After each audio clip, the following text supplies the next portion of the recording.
నమస్కారం ఘంటారావానికి స్వాగతం. ముందుగా ప్రధానాంశాలు. సుస్థిర ప్రగతి దిశగా రాష్ట్రం పయనం. ఈ ఏప్రిల్ మేలో 27.45% పెరిగిన ఆదాయం.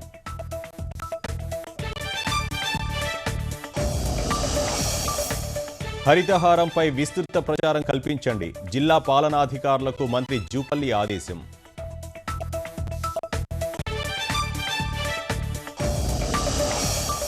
ప్రత్యేక రాష్ట్రం ఇచ్చిన పార్టీపై తెరాసకు కృతజ్ఞత లేదు. ఫిరాయింపుల్ని ప్రోత్సహించడం హేయమన్న జానారెడ్డి.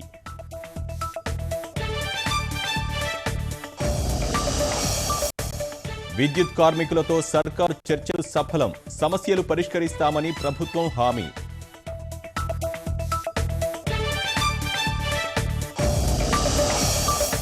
జీఎస్టీ బిల్లుకు తమిళనాడు మినహా మిగతా రాష్ట్రాల అంగీకారం. మార్పులు చేయాలని ప్రధానికి జయలలిత వినతి.